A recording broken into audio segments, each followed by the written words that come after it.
Shalom, selamat pagi Bapak Ibu Saudaraku yang dikasihi Tuhan. Berjumpa lagi dengan saya Hezkiel Wijaya di kesempatan pagi hari yang indah ini. Tema perenungan pagi hari ini adalah berbicara tentang bait suci yang sejati. Apa pemikiran Bapak Ibu Saudara ketika saya bertanya tentang bait suci yang sejati? Kadang di antara kita berpikir bahwa bait suci yang sejati adalah berbicara tentang gedung yang bagus, pelayanan-pelayanan gereja yang luar biasa, wah, dan banyak hal kriteria yang kadang membuat kita berpikiran secara kasat mata bahwa itu adalah bait suci yang sejati. Namun, menurut kebenaran firman Tuhan, bait suci yang sejati adalah berbicara tentang pribadi lepas pribadi yang percaya kepada Tuhan.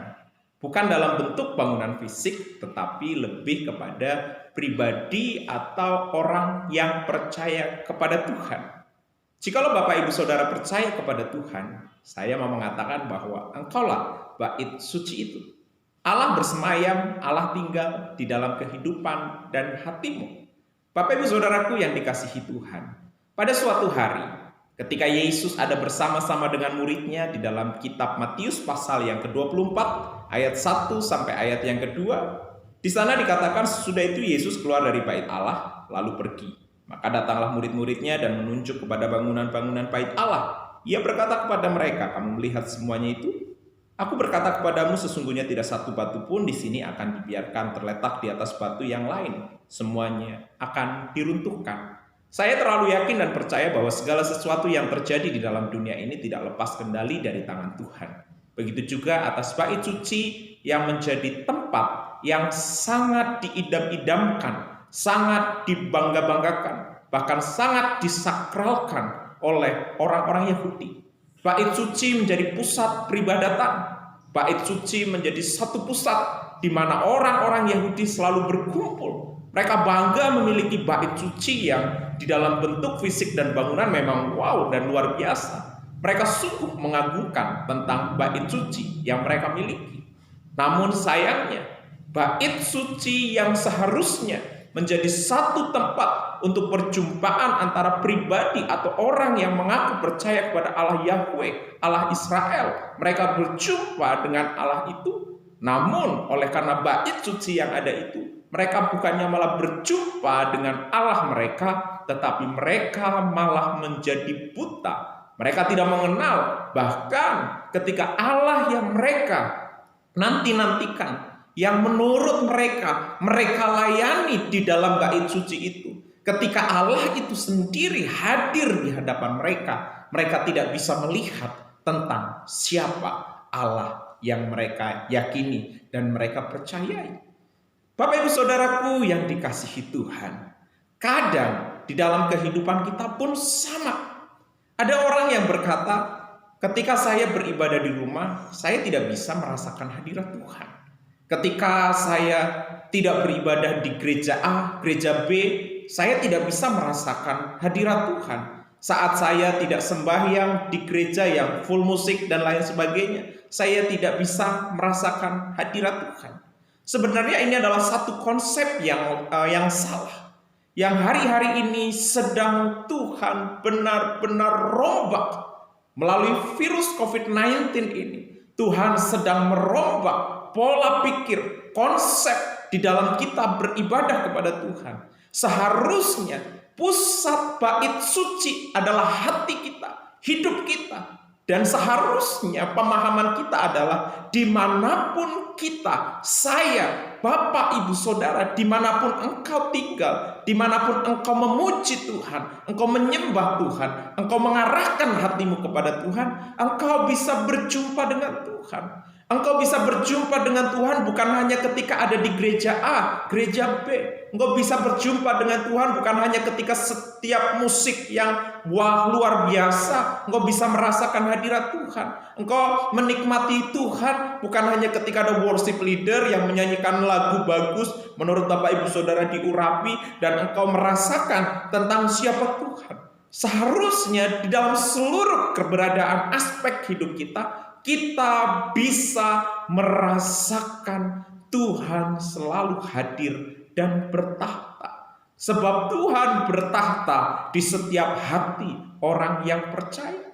Bait suci yang sejati adalah saya dan Bapak Ibu Saudara yang mengaku percaya kepadanya. Makanya Tuhan izinkan persoalan permasalahan hadir atas muka bumi ini. Tuhan izinkan bagaimana konsep manusia tentang hal itu dirubah. Konsep manusia yang berpikir bahwa Allah hanya bisa dirasakan dan dinikmati hanya ketika di gereja. Tapi hari-hari ini Bapak Ibu Saudara sedang beribadah di rumah demi rumah. Seharusnya Bapak Ibu Saudara bisa merasakan kehadiran Tuhan. Jikalau engkau yang hari-hari ini beribadah di rumah, engkau mengeluh, engkau tidak bisa merasakan hadirat Tuhan. Mungkin ada sesuatu yang salah dalam konsep berpikir kita tentang kehadiran Tuhan. Dia hadir di baitnya. Bukan hanya di gedung-gedung gereja. Bukan hanya di tempat-tempat yang dikhususkan. Bukan. Tetapi Allah hadir di hatimu, di hidupmu. Sebab kita orang percaya adalah bait sucinya. Jikalau Tuhan izinkan bangsa Israel yang mengagung-agungkan bait suci dan itu dirobohkan, konsep mereka mengalami satu perombakan. Begitu juga dengan gereja Tuhan hari-hari ini. Tuhan juga sedang merombak. Apakah kita akan tetap memiliki konsep seperti orang Yahudi? Mereka rindu untuk membangun bait Allah yang ketiga, padahal Allah sudah tidak berkenan untuk hadir di dalamnya, tetapi Allah lebih rindu hadir di hati setiap pribadi. Begitu juga dengan kita. Apakah kita merindukan Allah hanya di gereja A, gereja B, gereja C? Tapi Tuhan hari-hari ini sedang melatih kita. Tuhan sedang mengajari kita bahwa Dia hadir atas setiap pribadi umatnya yang mengaku percaya dan rindu untuk hidup lebih sungguh-sungguh lagi kepadanya. Engkau bisa berjumpa dengan Tuhan kapan saja. Hari ini, saat ini, detik ini, dan waktu-waktu selanjutnya. Karena Dia tinggal di hati kita. Dia tinggal di hidup kita. Kalau engkau tahu bahwa hatimu dan hidupmu adalah bait Allah, jagalah dengan baik. Jagalah dengan baik-baik. Di dalam kekudusan, di dalam kehidupan, perkataan, perilaku, tindakan, perbuatan, seluruh aspek hidup kita harus menjaganya. Karena kitalah bait suci yang sejati, di mana Allah bertahta dan tinggal. Tuhan Yesus memberkati kita semua. Kita bersama-sama berdoa. Kami bersyukur untuk kebenaran firman yang boleh kami renungkan di kesempatan pagi hari ini. Jikalau engkau boleh menyingkapkan bahwa satu kebenaran, kamilah orang-orang percaya itu sebagai bait suci yang sejati. Jikalau Tuhan izinkan hari-hari ini kami tidak bisa beribadah di gereja, kami yakin dan percaya ada rencana dan maksud-Mu Tuhan. Di tengah segala sesuatunya selalu ada rencana yang terbaik daripada Tuhan. Dan kami boleh dibukakan dan disingkapkan bahwa bait suci yang sejati adalah di dalam hidup kami.